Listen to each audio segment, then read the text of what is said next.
Cette semaine, Destination Francophonie vous amène en Sibérie, à l'est de la Russie. Froid, immense, sauvage, c'est ainsi qu'on décrit cet espace qui occupe les 3/4 de la Russie. Un train mythique, le Transsibérien, est le meilleur moyen de découvrir cette région qui se révèle bien différente de tous ses clichés. Ses habitants vous offrent une généreuse hospitalité et ces grandes villes sont d'importants centres scientifiques. Ainsi, vous allez le voir, la Sibérie peut se faire terre de rencontres autour de la langue française. Bonjour, il y a parfois des idées géniales. Voici celle de l'agence Campus France qui fait la promotion des études supérieures en France. Faire voyager des représentants d'universités françaises dans le fameux Transsibérien pour aller à la rencontre des universités russes de toute la Sibérie. Une dizaine de responsables d'écoles françaises, de commerce, de langue ou encore de cuisine ont décidé de faire le voyage ensemble pour explorer de nouveaux territoires de coopération en Russie. Une véritable conquête de l'Est.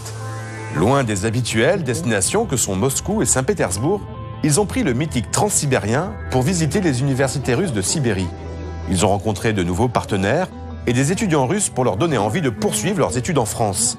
Dans la capitale de la Sibérie, Novosibirsk, ils étaient même les invités d'honneur d'un grand salon universitaire, ravis d'accueillir cette délégation française, pas tout à fait comme les autres. Grâce au Transsibérien, ces universitaires français ont une autre vision de la Russie. Une aventure collective marquante, mais aussi une démarche qui touche des Sibériens très francophiles. Regardez. Je pense que ça porte une sorte de cohésion entre tous les établissements différents, parce qu'on a passé toute une soirée en parlant de nos expériences. Et c'est une façon pour que des écoles d'ingénierie, les écoles de commerce, ils puissent s'entreparler pour partager un petit peu les techniques, les stratégies. Je pense que c'est très efficace comme moyen de transport.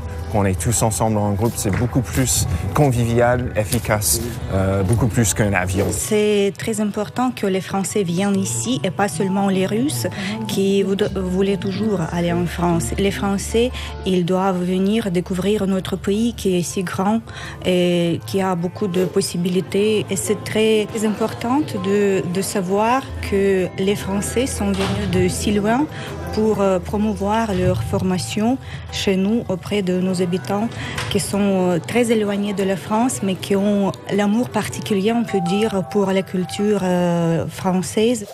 Je vous invite à découvrir la Sibérie, un espace trop méconnu où on trouve de très nombreux amoureux de la langue française. On se retrouve quant à nous la semaine prochaine pour une nouvelle destination. D'ici là, bonne semaine à tous.